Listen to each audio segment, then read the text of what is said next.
Hello, welcome to another episode of Constitutionalist Podcast. I am your host, Joseph M. Leonard. That's Lenard. It looks French. It's not. It's Leonard without an O. Thank you for tuning in. As Graham Norton used to say on his show, let's get on with the show. Hello, Joseph M. Leonard with Constitutionalist Politics Podcast. Odd show today. You could see Paul Jordan on with me from the Paul Jordan Business Breakthrough Podcast. We're kind of doing a joint podcast here, so it will be rather interesting. And that's my lead in. Let me hand it over to Paul so he can give a brief intro from his perspective. Joseph, hi. Well, thank you for being here with me today. It's good to see you. I love that we're thousands of miles apart, but we're right here together on Zoom. The technology always impresses me. Yes, it is amazing. I like Zoom. I like to cheat and use Zoom to record for my show. Yeah, there's all kinds of. We were talking before we hit record, we both have IT background, me in the US, him in England. And what was I going to say? Oh, there's all kinds of like podcast studios like Restream and StreamYard. And there's a billion different studio products that allow you to do this. But I just prefer to use Zoom. I have to say, I agree, because I've got Squadcast and I've tried it and it had all sorts of problems with echo and lag. Didn't like it at all. And it's supposed to be especially for podcasts, but Zoom, robust, solid, always works. Much better, I think. Exactly. You get what you need out of Zoom. And then I usually take the recording and run it through NCH Suite, video pad editor to add additional effects like scrolls, like when I show it on my side on the behind the scenes video channels. I'm on 5 video channels, but 25 plus audio channels. So behind the scenes, there'll be the scroll with your name on it to let people know for sure, in case if they don't see the small print in the bottom corner of the window there. But is my audio good, by the way? Because I forgot to check my microphone, make sure I've got the right microphone. Let me just have a look. No, it's good. I'm hearing you fine and you're hearing me fine. I use a Razer gamer headset, which I find works pretty good. Okay. I don't have a couple $1,000 expensive, ridiculous condenser mic. I've got various microphones. I just wanted to make sure I'd had the right ones selected, but I have. I've got this. This is my Blue Yeti here. This one here. Yeah. See, you've got a nice, expensive microphone. Yeah. I just reasonable. Oh, okay. What did that cost you? Oh, I got it on offer. I think it was about 90 UK pounds, which is probably what, $120, something like that. That's actually less, but you have to have a mixer to go through, right? Whereas my headset plugs directly USB port into my laptop. So I actually paid more. This is a $250 headset. Oh, wow. My microphone is USB straight into my computer. Is it? Good. Yeah. Good. Yeah, I have a book. You can see 3 of my books on the screen here. Terror Strikes Coming Soon to a City Near You. Constitutionalist Politics 1. There's also part 2. How to Write a Book and Get It Published, Hints, Tips, and Techniques. What you don't see is the book that I just wrote. We were talking before we hit record. The Book of Kennedy. I'm having trouble getting on Apple books, but it's on Kindle. It's on the print version will be available on Amazon start by the time people hear this, as well as Barnes and Noble Nook. But I also have Podcasting Quick Start Guide where I talk about these things, right? Like start off with an inexpensive mic. Don't be pouring $10,000 in, like this green screen isn't really a green screen. It's just green material I bought at Michael's, a craft store that I then, illuminate images upon, which I've already changed the image once. In fact, I'm going to go ahead and change the background again to, oh, and the phone's ringing if you can hear it. Why are people bothering me right now? I should have unplugged the phone. Never fails. The phone won't ring until I hit record on a show, right? But at any rate, yeah, podcasting quick start guide to tell people, you could start off low cost and low key and work your way up. Don't spend tens of thousands of dollars till you find you're going to be good at what you do. Now, we've talked enough about me so far. What about the Paul Jordan Business Breakthrough podcast? When did I started mine in 2023? When did you start yours? How long you been going? And that's a good question. So the podcast, I first dabbled. I kind of played around last year, probably be about a year ago, and I set up a free Buzzsprout account because with Buzzsprout, that's who I use. It's great to get started because it's free, but after 30 days they delete the episodes, don't they? Yeah. So I do have the lower end paid version of Buzzsprout. So yeah, all my episodes will be eternally available. I do recommend the low end cost Buzzsprout. Yeah. But to start, you can start for free. Well, that's what I did last year, but this year I've gone all in and I've got a proper paid account. But it's interesting because I've spoken to so many people, and the term podcast, I mean, you and I probably know that back in the day, a podcast was an MP3 file that you downloaded on a USB cable to an Apple iPod, a little Apple iPod with a wheel or something. But now an iPod, now the term podcast means nothing because you don't download it. It can be a live stream, it can be a YouTube video, it can be a Spotify, it can be what we're doing now. So podcast is a very vague term. What does it really mean? Yeah, absolutely.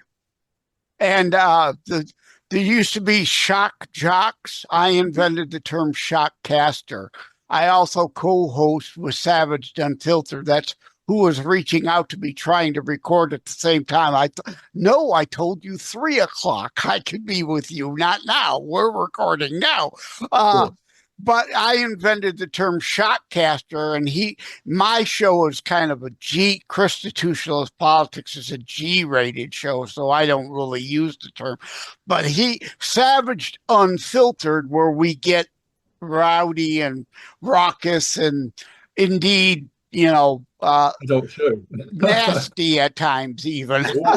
Yeah, so he uses the term shockcaster, and in fact released a book called Shockcaster by the name, talking about his evolution, and then me coming onto the show and inventing the term, right? Because it's like a shock jock, now it's a shockcaster. But as you said, podcasting is kind of this big blob bucket beyond what it originally was. And with us both having an IT background, we're familiar MP3 audio files. There's all kinds of audio files now. Most podcasts behind the scenes are MP3s.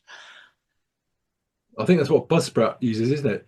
But now, of course, and again, podcast tradition was just audio, whereas now a podcast is video as well, isn't it? Like this, Right. Like I said, I use BitChute, Brighteon, Dailymotion out of France, Rumble, and YouTube to present my behind the scenes videos, I call them. Okay. But indeed, my podcast is primarily carried, like most, on Spotify, iHeartRadio, Player, 25 plus audio platforms. You're through Buzzsprout too. So I take it with what's called behind the scenes here, RSS feeds. You can put your RSS link out on Spotify and others so that the Buzzsprout recording you put up is carried on. Do you know how many platforms yours is carried on right now? I think I'm trying to think. I can't remember off the top of my head, but I know there's a screen where you set it all up, and I think I've got a couple of channels pending because I've like submitted the request. But yeah, Spotify, I think Apple iTunes, I think is on there. Um, where else? Spotify, Probably Amazon, Audible, Amazon. Yeah, that's it. Google. I think it's about eight Yeah, or nine that are on there, yeah, which is syndicated out there to all these places. But what I found, it's very good for SEO because it's like having backlinks. So when people do a search for you, they find you in all these different places. So it makes you look, gives yes. you exposure, which is very It powerful, you know? gives you a presence, yes.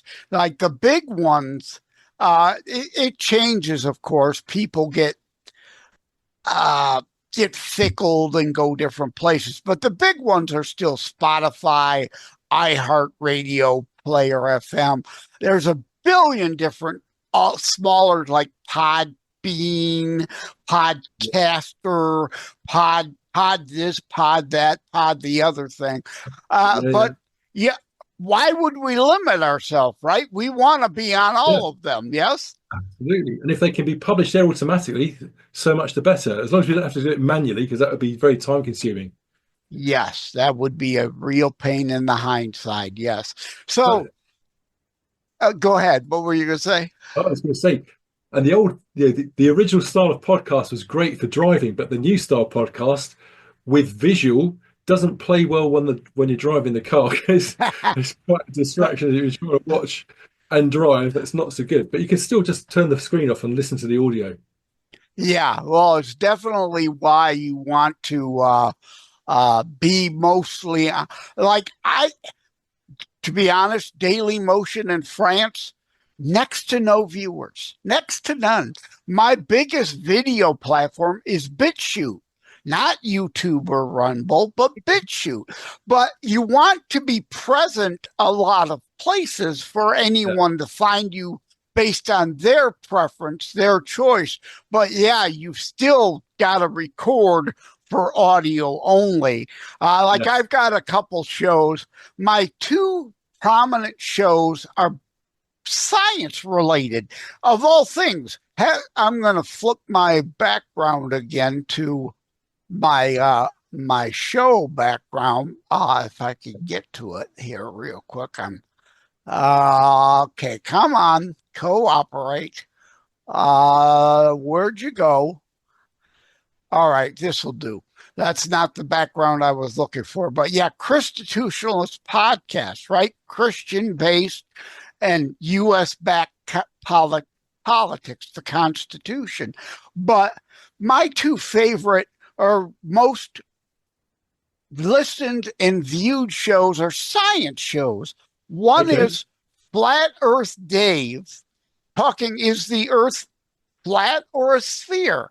That's my most popular show. It's not like he's exclusive only to my show, but for some reason, that's the one that gets the most hits of mine. My okay, second biggest hits show is What Color is the Sky Really? And if you pair it blue, you're not a thinker because is it blue at night? No, it's not. The sky is actually opaque. It is reflective of the water of the earth. Sometimes it looks green, sometimes it looks orange due to sun spots and whatnot. Some at night it looks black. If you're on Mars, you look up, it would look red. So the color yeah, of the sky is not blue, it's opaque.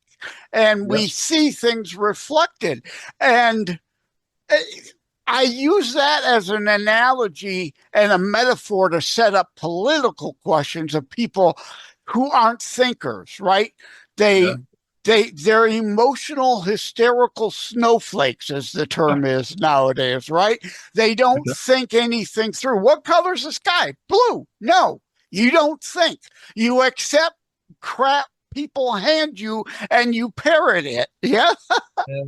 I think people are, I'm not judgmental, but there are, I think in every country, there are some people that are just they're a bit like sheep. They just accept what they're given. They don't challenge it. They don't find out for themselves. They just believe what they're told rather than go out and do some research and Yeah. verify it. They want to Some of that's good. coast through life, try to find the path of least resistance. Yes. Yeah. exactly. And But in sorry, terms of biblical, for the biblical aspect of my show, the unwilling versus the unable to know, right? We are all ignorant of things we yet to learn, right? don't know. There's a Yeah. difference between being ignorant and just not knowing because you haven't learned yet, and being stupid and delusional and not wanting to know. Yeah. Yeah, yeah. Yes, I hear you. As I say, it's a case of sometimes we don't know what we don't know, but we can acknowledge that. We can acknowledge it and act accordingly. But some people don't. They don't even know what they don't know, but they don't even realize it. They don't Right. acknowledge that there's stuff they don't even They know about. either don't realize it or they, right, like the saying, if you can't baffle them with brilliance, dazzle them with bullshit. Right? Yes. As the saying goes, right? They know they don't know, but yet they're going to pretend they do and hope they can fool people. It's just insane. But anyway, you have a business show. So what are your usual business related topics? Well, I usually talk to a lot of coaches because they're in the business of coaching other people, which is always very interesting because I have a variety of different coaches, life coaches, business coaches. I've got an interview booked in August with a lady who's an ADHD coach because I've got a bit of ADHD. I deal with that myself. Yes. Welcome to the club. Yeah. Not a fun club always, right? I always joke. Normally when I'm talking to somebody about a show, they'll say something like, I forget who I had on the other day. The show hasn't aired yet. He mentioned his song. He mentioned his wife, Beth. So I said, oh, thanks. Now my ADHD OCD brain is going to have that Kiss, Beth, I hear you calling song in my head the rest of the day, right? The intrusive OCD thoughts that come in and just won't go away, right? I know the feeling very well. It's kind of, I think for me, the way I describe my ADHD is it's like a pinball machine where the silver ball is my attention, but it's bouncing from thought to thought. Here's a thought, here's a thought, here's a thought, here's a thought. And it's just going all over the place. I can't control it. It's like this. But sometimes it can be hyper focused. But I just get so distracted. Sometimes I get to the end of the day and I think, what did I start my day doing? And how did I get to this point here? And what happened in between? Because I didn't stay on the task I wanted to stay on. And I drive myself nuts. I get very frustrated. Yeah, and I take it your brain, like mine too, is you have trouble getting to sleep at night because your brain won't shut off. Well, I get to sleep well, but when I wake up, if I wake up, that's it. It's ding, ding, ding, ding, ding, ding, like a buzzing bee. Oh, and I can't get back to sleep. Yeah, if I wake up, that's it. The game over. And you mentioned life coaches. That's why I switched. I'm going to toggle my camera so that the main background shows. The Book of Kennedy is my most latest book that just came out that I'm having trouble getting on Apple Nook or Apple Books. Barnes & Noble Nook, I had no trouble getting it on.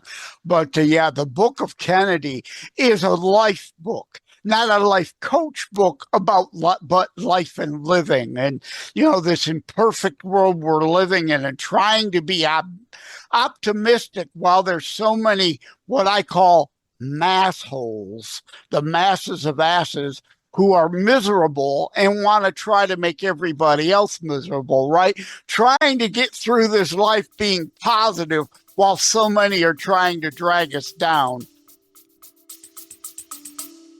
Stay with us. We'll be right back. Every life is a story.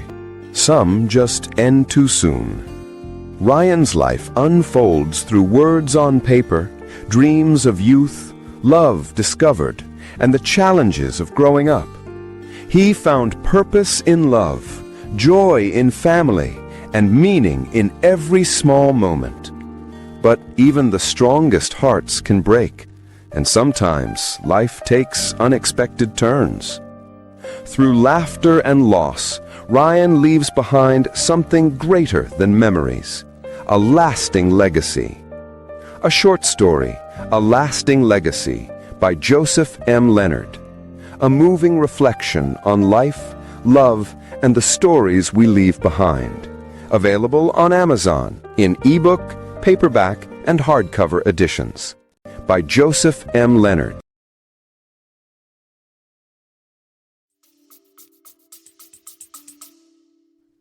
Yeah, I hear you completely, and I think much as I love technology, and I think humankind technologically we've advanced hugely, but I think we've gone backward in a societal way.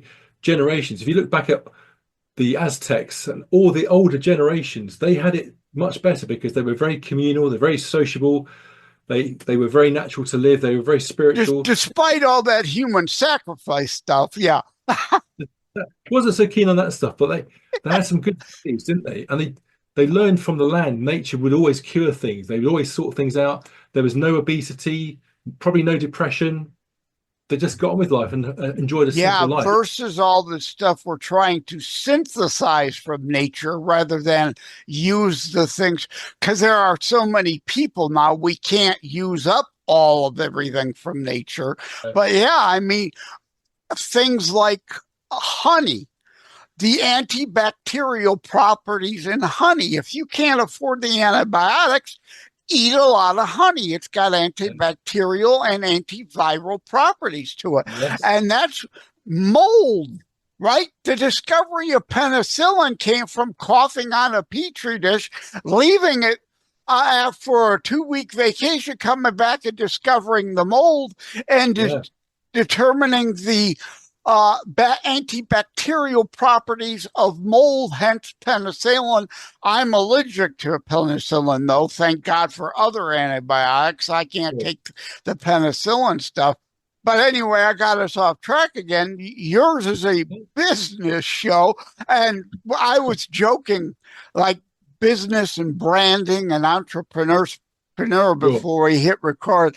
Like I go to restaurants and most places have coffee makers by the name Bunn brand, Bunn. And I like to joke, who would want coffee filtered through anyone's buns, right? Bum. I can never pass the lame humor. But that's a marketing and branding nightmare, whereas here in the U.S., there's a jelly jam company named Schmuckers. Apparently you don't have them there. We discovered while we were talking, but they embrace the suck, so to speak, right? Their marketing angle is with a name like Schmuckers, it has to be good. They have the brain capacity to know our name is really odd. How can we turn that brand? Because branding, as we were discussing, really is just propaganda. What can you say to show you and your company in the best light, right? Well, indeed. And I think, I think the term schmuck is more of an American term from what I understand, but it has that kind of meaning, doesn't it? So you think it's got to be really good to get over that, the association with schmuck.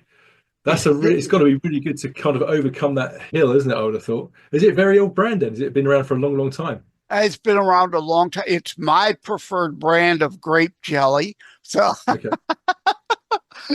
what can you think of any oddball brands that had to overcome those sorts of things over there in the UK?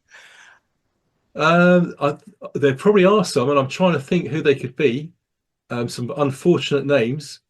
I think there's French Connection UK. And the acronym is very dangerous, French Connection UK. Yeah.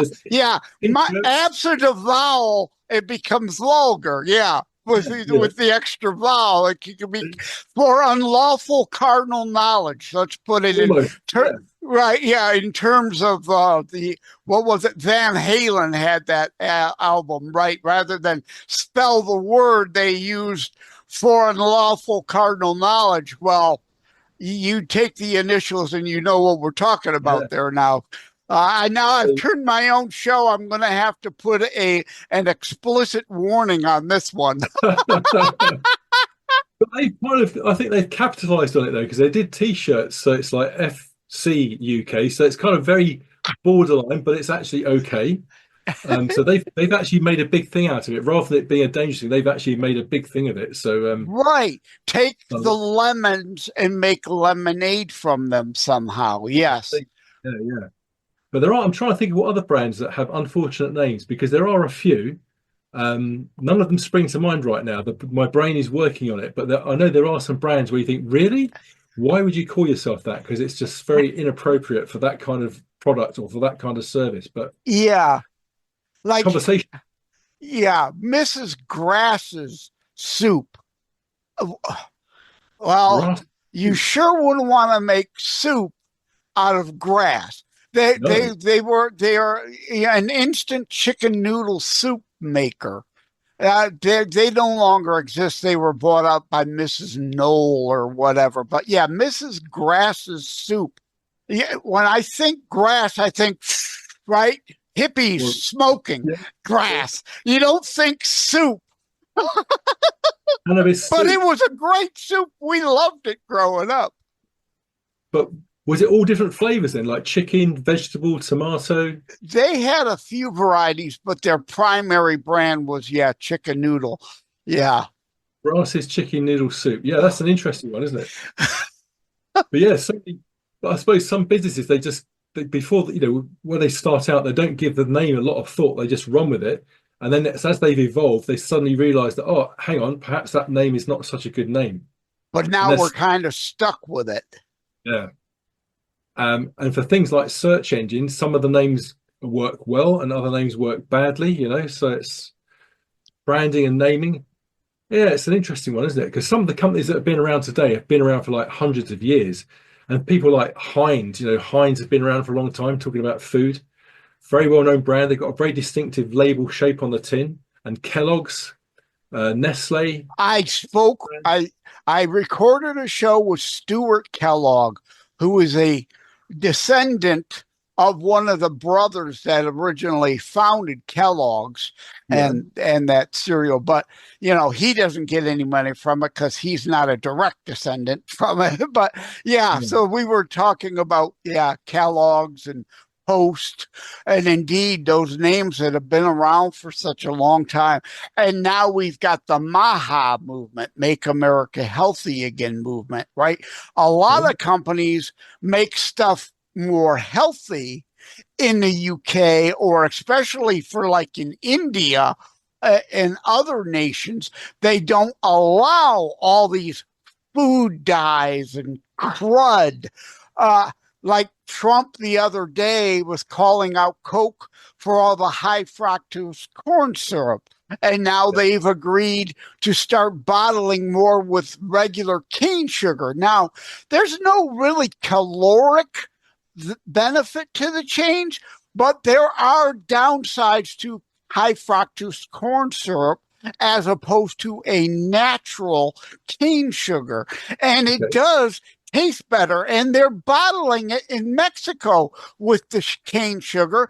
But Americans, to be cheaper, they're feeding us the high fructose corn syrup crap. So Coca-Cola have a plant in Mexico that manufactures it with cane sugar, but the American plants still use the glucose. High fructose corn syrup, because it's cheaper, right? Yeah. It's health. The cane sugar is a degree healthier because it's a more natural thing. Our body handles it better. Yeah. High Makes fructose sense. corn syrup, calorically and whatnot. It's like I saw a program the other day, Olestra. Remember that? It tasted like fat, but it had no calories. So they started putting it in a lot of things to be fat-free. But it caused bowel problems. You're right. All these concoctions we come up with, synthetic substitutes, and like taking corn and turning it into corn syrup that it was never meant to be, that's not its natural state, all have side effects. We need to, return to more natural things. Definitely. Yeah, I'm not a complete health guru, but I do try and avoid processed foods. It's just, to me, it's common sense. But people, like we were saying earlier, people will blindly eat what they're given. They won't necessarily research it. I think, oh, McDonald's, fine, I'll eat it. That's convenient. I'm hungry, I'll eat it. Everything in I like McDonald's once in a while, but you can't eat it every day. It's dangerous. It's bad. Yeah, once in a while, yeah, same here. I know they taste okay, but again, going back, that's when back in the day, thousands of years ago, there was no obesity, diet was healthy, people were probably a lot healthier. All of the modern diseases are a cause of modern society, aren't they? Fast food, no exercise, convenience, Yeah, a lazy. lot of it. Right. We've improved so many ways. We live longer because our diet is more enriching to some degree, but yet, yes, so many bad side effects. We have so many health issues, and we're living longer because now, back in the 1800s, again, it's on the History Channel. I don't know if you get it. Henry Winkler's Dangerous History or whatever.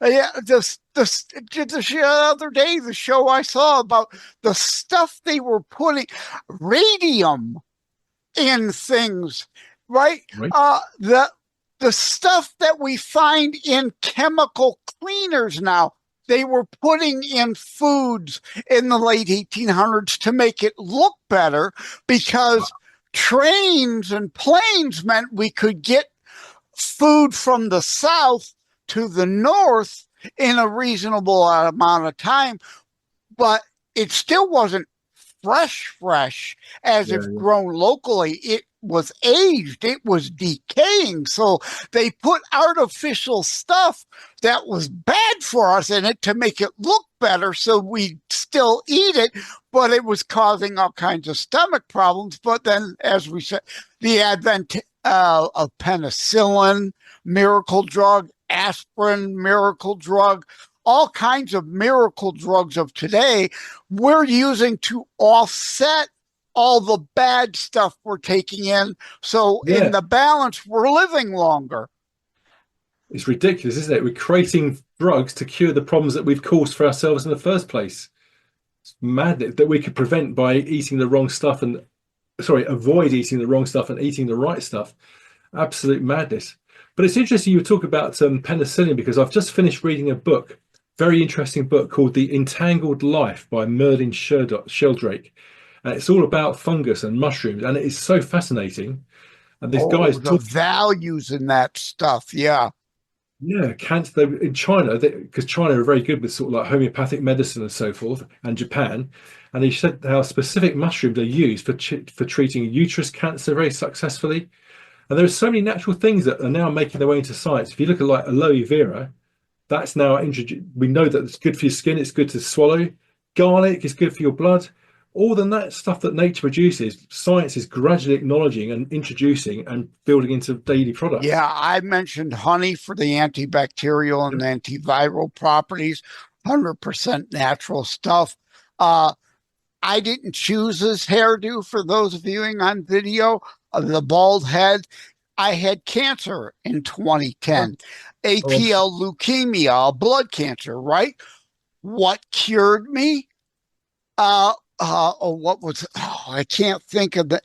It was something that was originally an acne medicine derived from vitamin K. Again, something natural, vitamin K. But it was created as an acne cream, but then, of course, people abused it. They overused it, used it more than directed, right? So, of course, a bunch of lawsuits claiming it caused irritable bowel syndrome. Well, if you didn't misuse it, it wouldn't have caused that, but they stopped making it for that. And the Chinese discovered that it cured APL leukemia. But the drug cost $2,000 a bottle now, because it's only manufactured in one place on the planet, because of all the places that stopped making it because of all the lawsuits. And it's the other thing too. these lawyers, these ambulance chasers drive me crazy on TV. I don't know if they're as bad over there, but they're literally people advertising. Women, did you have permanent hair loss from your chemotherapy? Well, you know your hair's going to come out during chemo, and if it lands up being permanent, whereas I shave mine, some of it could grow back, but would you rather have died from cancer? I mean, please can we have a sense of proportion? You have a drug that causes hair, wear a wig, dummy. If you're that worried about your hair, right? Don't sue to put that manufacturer out of business. Then other people are now dying from that cancer because they can't get the drug. Your whining caused some hair loss. Too bad. Get a sense of perspective. Yeah, absolutely. I didn't realize that. But you're looking amazing. I'm so sorry to hear that, but you've recovered very well. I'm on disability too since 2004. Former IT guy, anxiety, stress, lack of sleep, working all day and then getting calls all through the middle of the night, not getting sufficient sleep. Eventually, the body says, you're not going to slow down. Guess what? We're going to force you to slow down, right? So I suffer from like 10 different myriad of health issues. So I'm on disability, can't work, which is one reason why I try to write books as a hobby, try to supplement my disability. I'd rather be working with my 6-figure salary still in IT rather than barely keeping a roof over my head on my disability budget, right? Sorry. Thank you for the comment. Yeah, I turned 63 this year. It's 63 in August. Luckily, I don't look as old as I am, although look at all that gray in the goatee. The hairstyle suits you. You've got the good shape. Your face is the right shape. It suits you well. It looks right, good. And it's a good it's not the 1980s. People don't automatically assume, oh, bald head, he's a Nazi skinhead, right? Exactly. No, it's a good look. I think it's a good look. I've thought about it. I don't know if it would suit me, but some guys, and I think you're one, the shape of their face looks really good. It's like Stanley Tucci. He looks really good. There's some guys, they look like that. Stanley Tucci, I like him. Yes, yeah, exactly. I know what you mean. Exactly. Denzel, for a black man, right? Bald and goatee too. I think he's slightly older than I am, and he looks much younger than even I do. I mean, the guy, it's like, I want to know what he's eating. It's like he doesn't age. Yeah, well, I think a lot of celebrities have the luxury of like personal trainers, personal chef. They have all the good nutrition, organic food, the best of everything. So I think they've got a few tricks that help them look younger than they actually are. True. Having millions of dollars, it doesn't solve all your problems, but it sure as heck can help. It takes away the stress. Money makes most problems go away. Let's face it. No worry about paying the bills. No worry about paying the mortgage. No worry about no worries about paying for anything because you've got plenty of it, and you can have the best of everything for your diet, for your health, exercise. Yeah, it must be pretty good. I think I'd like to find out for myself. Oh, me too. I didn't get into writing books to be the next J.K. Rowling millionaire. Now, I certainly would like more money from selling more books, but to become a millionaire would be great if it could happen. But that's not what I'm in it for. And I'm sure the Paul Jordan Business Breakthrough podcast is not probably raking in millions either. Not yet. I'm getting there. I'm interested to hear more about your books, though, because I'm in the process of writing a book at the moment. You need my How to Write a Book and Get It Published tips and techniques from Amazon. There's a lot of great tips and tricks and techniques. Like, you've got a podcast. I'll give you the one for free. You can write a book about business, and you just have some of your shows you've done transcribed, and you've got ready-made chapters. Bam, there's a book. You can put it together in 30 days. Perfect. And then someone can get get it transcribed from audio into text, and then you can do that through AI for free these days. Like I use converter.app. My show's Constitutionalist Politics podcast. I usually provide a transcript at Buzzsprout. They allow you to put on a transcript. They now automate a transcript, but I don't like it. I delete theirs, put my own. I use converter.app. Free app. They're all equally bad. They're not perfect, right? AI's got a long way to go. It gets words wrong, especially if you're talking names. It gets them wrong. But the transcription for free is fantastic so that people can have something to read along with if they want. And the same thing for a book. You transcribe it, you copy it over into Microsoft Word, run spell check, correct things. And of course, vocal speech is different usually than written speech, especially in England when you're used to the uppity Oxford type stuff, right? Like I joke, my name is Joseph M. Leonard. It looks French. It's not Leonard. It's Leonard without an O. It's Polish something, Leonard Łaskowicki or something at some point.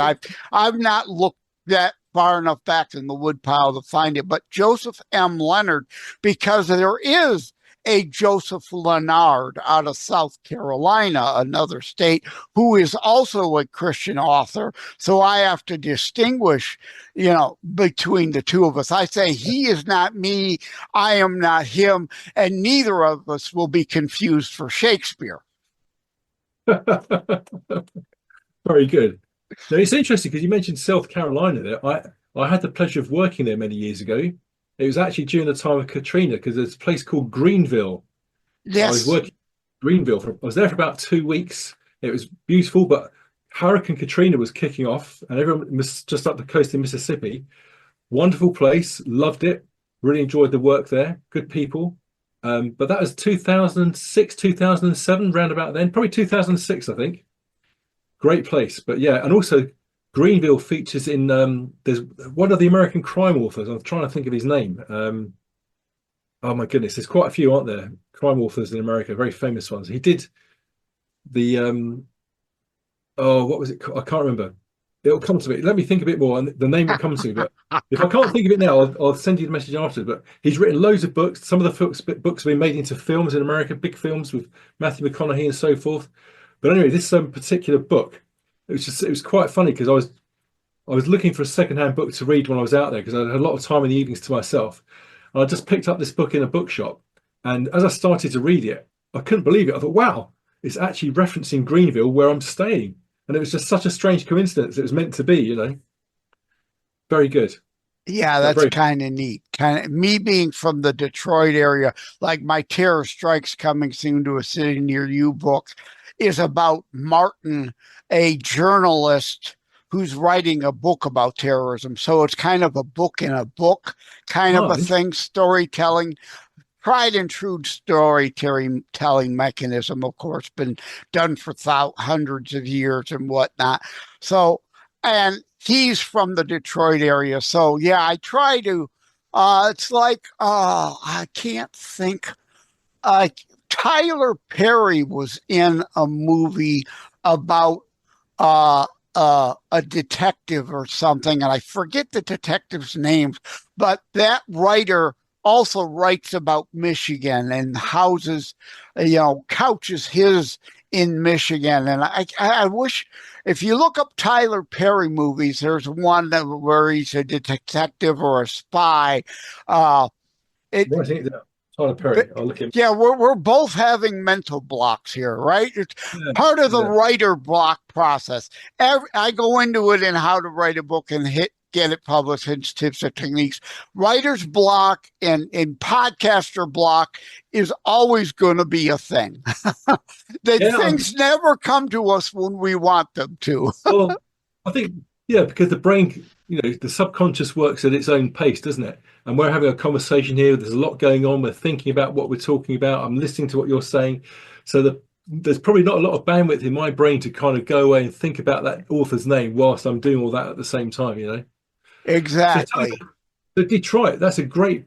I mean, I always associate Detroit as being a huge car manufacturing base. Is that still the case with America? Well, the Ford is in Dearborn, a suburb of Detroit, and GM is still located in Detroit.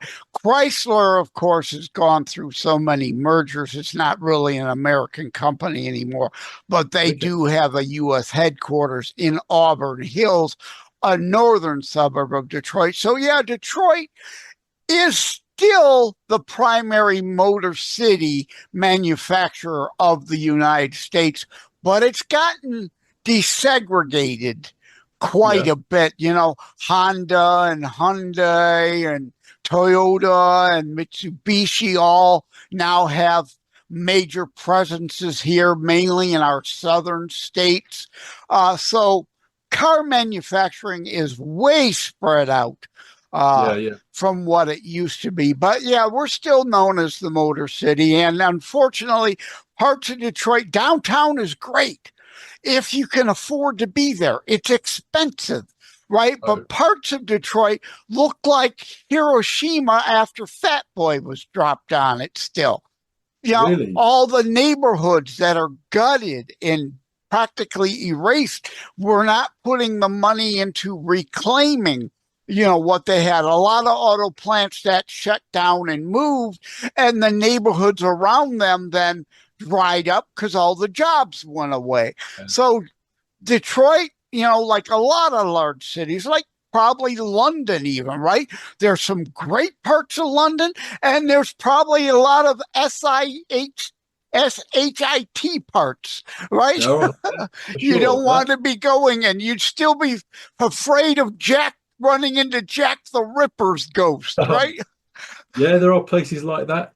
I remember, but interestingly, I remember going back to Greenville. I remember I went out for a really long walk one day, and I remember seeing these beautiful hotel buildings, beautiful office buildings, really, really beautiful churches, very modern, very glitzy churches. And then you walk around a corner down like a little lane, and there'd be these guys living in shacks, really just within a few hundred yards. I just couldn't believe it, you know, really poor, one extreme to the other in such a short distance. I was really quite shocked by that. Well, it's like London, even Tokyo, because you mentioned Japan before. I would imagine every nation state has their urban center that has that dichotomy of so many with wealth and so many with nothing.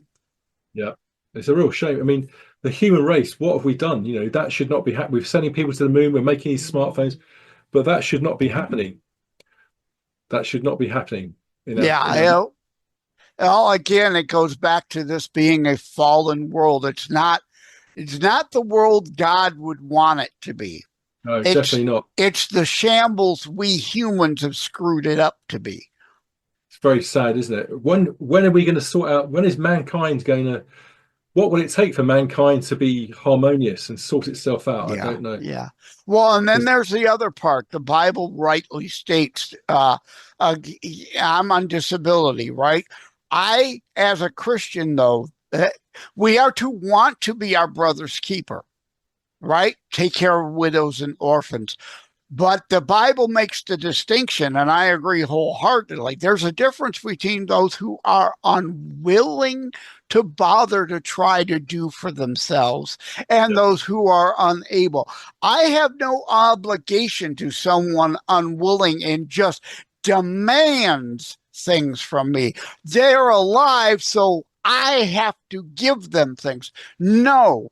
The Bible does not say God helps those who helps themselves. It doesn't specifically say that, but it is implied in a lot of the scriptures. You shall be known by your fruits. You must sow to reap. You have to act on both your own and others' benefits in order to benefit. You can't just expect today's entitlement mentality. I'm here You owe me. Give me. Give. I don't have to earn it. Just give. And I don't want it tomorrow. I want it yesterday.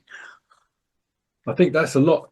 Yeah, I hear what you say, because and I see that a lot in the younger generation, but I'm sure the older generation would have said that about us maybe. But it's like instant gratitude, isn't it? People are looking for instant gratitude. Today's Twitter attention span, I call it, too. Right? Yeah. Never before in the course of human history have people had access to facts and reality.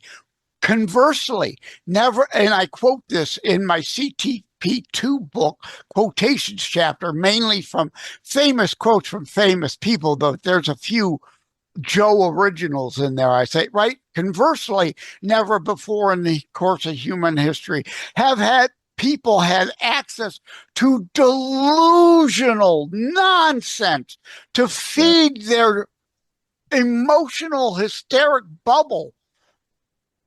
Very true. I mean, and there's so many things that we can lay the blame on, aren't there? Access to the internet, access to information, communication. Yeah, things. But things it goes back to the ignorance versus stupidity. We are all ignorant of things. You choose to be stupid. And not go and find out for yourself. I know. Exactly. Listen, sorry, after you, I'm going to have to go shortly because I think I've got some food that's been ready. I've got my food is going to be ready very soon. Yeah, I like to try to keep my shows for 30 minutes too, and we've blown past that already. So I wanted to wrap it up too. I wish we'd have gotten more into Paul Jordan business breakthrough type stuff. I hope your audience won't be completely upset and disappointed that we clearly talk more about my stuff than your stuff in this co-branded show. It's been really interesting. Maybe we can do it again sometime. Sounds like fun to me. Sounds like something I'd love to do. Brilliant. Well, Joseph, I'm going to say goodbye. Have a great rest of your day. Yep. All right. Take care. God bless everyone. See you soon. Like and subscribe to Constitutionalist Politics Podcast and share episodes. We need your help. Thank you for having tuned into another Constitutionalist Podcast show. I really appreciate that you stopped by. Again, please like, share, subscribe. We need you to help spread the Constitutionalist movement. Thank you again. Take care. God bless. Love you all. Wham Radio, 1600 AM and 92.7 FM is your conservative flamethrower. Weekdays, Steve Gruber starts things off at 6 a.m. Gruber gives his perspective on the issues of the day. At 9 a.m., Glenn Beck blazes the airwaves with his nationally syndicated program. From noon to 3, it's Dennis Prager. At 3 o'clock, it's Wham's own Thayrone X. On the Edge, Thayrone tells it exactly as he sees it. At 6, it's The Dana Show, your conservative alternative. At 8, don't miss Joe Pags. Weekends are filled with conservative talk as well. Fingers Malloy, Thomas LeDuc, The Abolitionists Roundtable, A Moment of Clarity with Pastor Rick, Your American Heritage with Ed Bondarenka, Dave Janda's Operation Freedom, and Dick Kupke's Trigger Talk. You can even get links to Wham podcasts from Dave, Dick, and of course Thayrone, all from their pages on our website, whamradio.com. Keep it locked on Wham Radio, 1600 AM and 92.7 FM in southeastern Michigan, and whamradio.com anywhere in the world.